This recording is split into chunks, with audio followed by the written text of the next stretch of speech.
Assalamualaikum warahmatullahi wabarakatuh. Alhamdulillahilladzi kataba alaina siyama ramadhana linakuna minal muttaqin. Asyhadu an la ilaha illallah wahdahu la syarika lahu rabbus samawati wal ardin. Wa asyhadu anna sayyidana Muhammadan abduhu wa rasuluhu khatamul anbiya'i wal mursalin. Allahumma salli wa sallim ala sayyidina Muhammadin as-sadiqil amin wa ala alihi wa ashabihil akramin al-muhtadin, amma ba'du. Sahabat takwa rahimani wa rahimakumullah. Berbicara tentang bekam dan donor darah, tentu banyak di antara kita yang sudah tahu hukumnya ataupun sudah sering melakukannya, baik untuk tujuan kesehatan ataupun untuk tujuan menolong orang lain. Bekam dan donor darah tentu tidak akan menjadi masalah ketika dilakukan pada saat selain bulan suci Ramadan, namun akan timbul pertanyaan jika keduanya dilakukan pada saat bulan suci Ramadan. Para ulama berbeda pendapat mengenai hukum bekam dan donor darah. Apakah keduanya dapat membatalkan puasa ataupun tidak? Namun sebelum saya membacakan beberapa pendapat para ulama tentang kedua hal tersebut, pertama saya ingin menjelaskan bahwa ada persamaan antara hukum bekam dan donor darah. Persamaannya yaitu sama-sama mengeluarkan darah dari tubuh. Maka nanti hukum donor darah akan dikiaskan dengan hukum bekam. Sahabat takwa rahimani wa rahimakumullah. Ada dua pendapat yang mengatakan tentang hukum bekam saat menjalankan puasa Ramadan. Pendapat yang pertama mengatakan bahwa hukum bekam pada saat bulan suci Ramadan atau pada saat puasa Ramadan itu hukumnya dapat membatalkan puasa. Sedangkan pendapat yang kedua mengatakan bahwa hukum melaksanakan bekam pada saat puasa Ramadan itu tidak membatalkan puasa. Adapun dalil pendapat yang mengatakan bahwasanya hukum bekam pada saat puasa Ramadan yaitu batal adalah bersumber dari hadis yang terdapat pada kitab Bulughul Maram nomor hadis 686, terdapat pada bab Kitabus Shiyam. Adapun hadisnya itu bismillahirrahmanirrahim.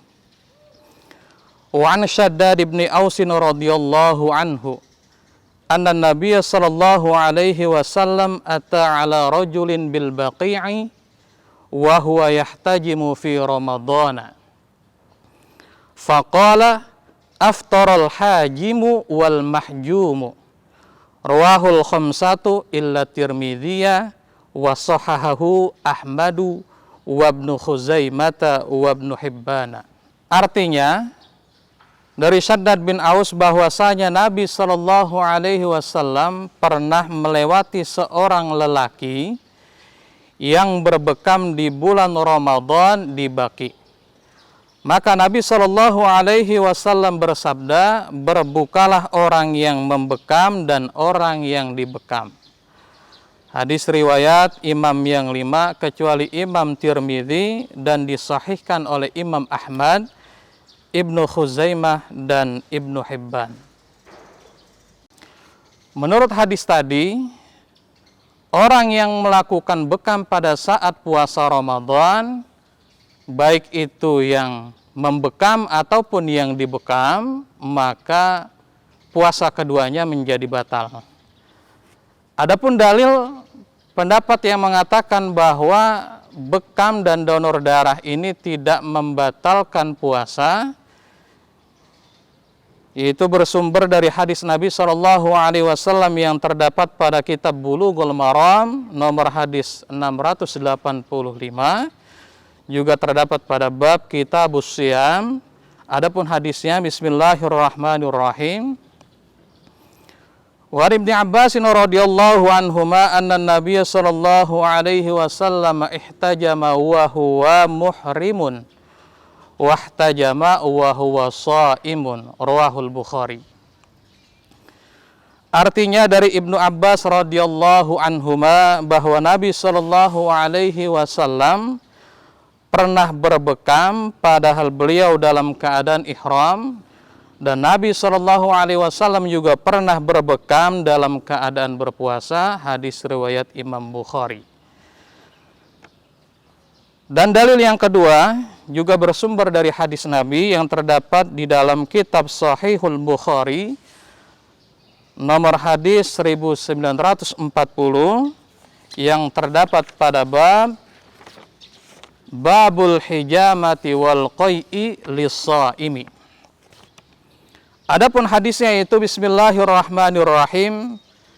Haddatsana Adam bin Abi Iyasin, haddatsana Syu'batu qala sami'tu Tsabitan al-Bunaniyya qala su'ila Anas bin Malik radhiyallahu anhu akuntum takrahunal hijamata lis-shaimi qala la illa min ajli dha'fi. Wa zada syababatu haddatsana Syu'batu ala ahdin Nabi sallallahu alaihi wasallam. Artinya, telah menceritakan kepada kami Adam bin Abi Iyas, telah menceritakan kepada kami Syu'bah, ia berkata, aku mendengar Thabit al-Bunani, ia berkata, Anas bin Malik radhiyallahu anhu pernah ditanya, apakah kalian memakruhkan bekam bagi orang yang berpuasa? Beliau menjawab, tidak, kecuali jika membuat fisik lemah. Dan Syababah menambahkan, telah menceritakan kepada kami Syu'bah, yaitu pada masa Nabi Sallallahu Alaihi Wasallam. Hadis riwayat Imam Al-Bukhari. Maksud hadis tersebut yaitu sahabat Anas bin Malik radhiyallahu anhu pernah ditanya oleh orang, apakah pada zaman Nabi Shallallahu Alaihi Wasallam para sahabat memakruhkan bekam bagi orang yang berpuasa? Kemudian beliau menjawab, tidak, kecuali jika membuat fisik menjadi lemah. Pendapat yang kedua ini adalah pendapat jumhur ulama, yang mana para ulama tersebut atau jumhur ulama mengatakan bahwa berbekam pada saat puasa tidaklah membatalkan puasa.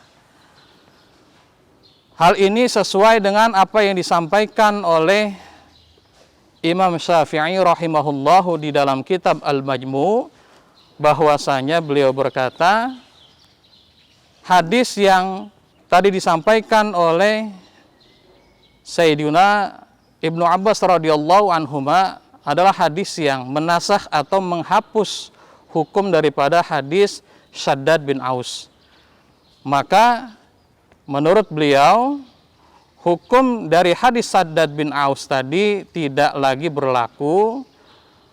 Maka kesimpulannya dari apa yang saya sampaikan di awal tadi, bahwasanya hukum bekam menurut jumhur ulama tidaklah membatalkan puasa, namun dimakruhkan jika bekam menjadi sebab fisik menjadi lemah. Demikianlah para sahabat takwa rahimani wa rahimakumullah yang dapat saya sampaikan. Mudah-mudahan ada manfaatnya. Dari saya cukup sekian. Hadanallahu wa iyyakum ajma'in wal afwa minkum. Tsumma assalamu alaikum warahmatullahi wabarakatuh.